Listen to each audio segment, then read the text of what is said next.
Hello and welcome to Paydirt TV. I'm Dominic Piper.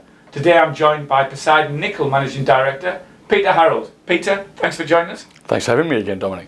Peter, you released some results this week from a new hole at the Golden Swan Nickel discovery, part of the Black Swan, Silver Swan operations here in Western Australia. Were you happy with the outcomes from that hole?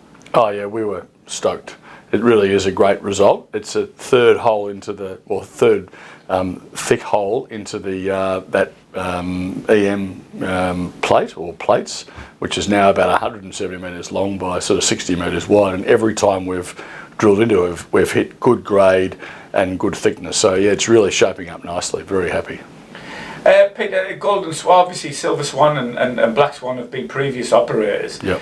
Does Golden Swan have the potential to switch back on these operations? Yeah, look, it does. I mean, it's a new discovery, Dominic, and it's one that we didn't know about. You know, we drilled the first hole in March, and then we pulled up because of COVID, went back in July, did the second hole, the market reacted to that, and then now people are starting to understand that there could be some substance to this. So, as you know, that the with these ore bodies, the grade is really fantastic. I mean, we're talking about sort of north of 10% nickel in massive sulfides, and so you know that that is fantastic. And remembering Silver Swan, which I worked on 25 years ago, was 440,000 tonnes at 14% nickel, 60,000 tonnes of nickel, which we drilled out inside of 6 months. I mean, incredibly rich ore body, one of the richest ore bodies in the world, and hopefully we're on to another one of those at Golden Swan. Peter, as well as the assays, you also put some metallurgical results out today. Were they successful as well? Yeah, look, I mean, preliminary, but really looking good. I mean, so plus 90% recovery to concentrate. Concentrate sort of minimum grade of 13% up to 20%. Really, no impurities. I mean, very low arsenic. Almost probably below sort of. Well, I think they'd be below any sort of penalty type situation.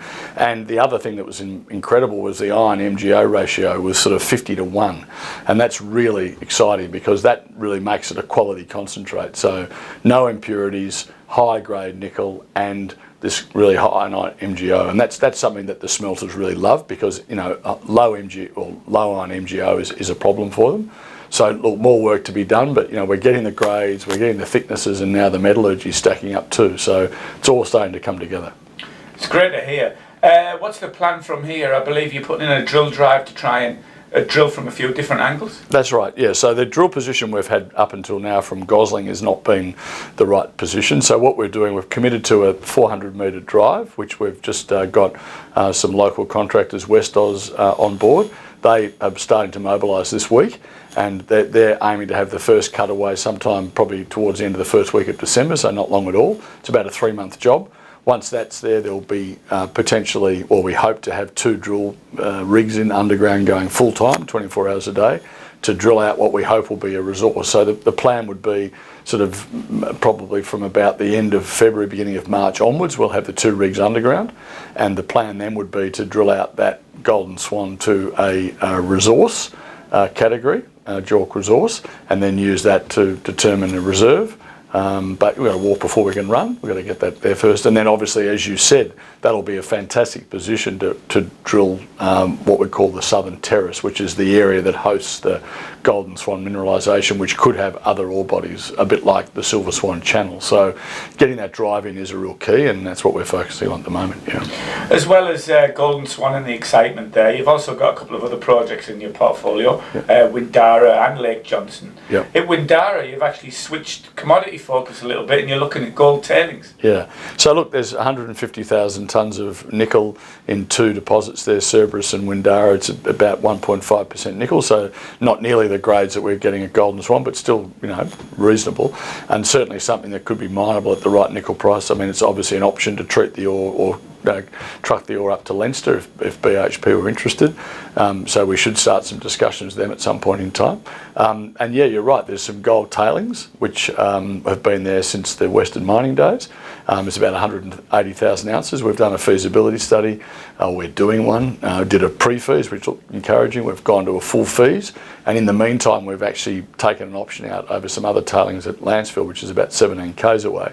So we're going to combine all of that into a new updated full DFS, and that'll be finished in the first quarter of next year. Certainly at these sort of gold prices, that would be a good looking project. So yeah, I mean, we're a nickel company, but with a gold option. And then, as you said, Lake Johnson as well. There's still 50,000 tonnes at Lake Johnson in the Maggie Hayes ore body that could be mined. The situation there is we're dusting off an old 2015 study, which was a restart study, and putting in some 2020 numbers, CapEx, OpEx, and see what that looks like, and obviously nickel price forecast. And once we're finished that, we'll have a bit of a think about where to from there. But there's options on that. We could, go ahead ourselves. We could joint venture it. We could divest. I mean, there's lots of options there. So we're really, sort of primary focus on Golden Swan, and then obviously the other two assets sit behind that. There's been a lot of interest in nickel stories this year. We've seen some real success in the last couple of months on the exploration front. Are you finding interest from investors for the nickel story? Yeah, absolutely. I mean, there's definitely a newfound interest, and we're starting to see institutional investors that have been a long time out of nickel starting to sort of circle back around again. And as you said, there's been some wonderful discoveries like Julimar, which, that's now $1 billion company, Chalice, and hats off to those guys. That's been a fantastic discovery in an area that wasn't known to be, geologically interesting for base metals or PGM. So that's really encouraging, and that's sort of set the market alight. And there's umpteen other cases just in the last few months where there's been some meteoric share price rises off the back of some sort of discoveries. So, long may that continue. And I think, with the outlook for nickel being strong for demand in electric vehicles, I think you're going to see more interest there. And we might be only at the very start of a sort of a real bull market for nickel stocks. So I hope that's the case. Well, Poseidon, of course, is a name associated with the very start of the bull market for nickel. And hopefully you'll be there for the next one. Peter, thanks for joining us. And we'll keep an eye out for those next set of results. Thank you. Yeah, thanks a lot, Dominic. Cheers.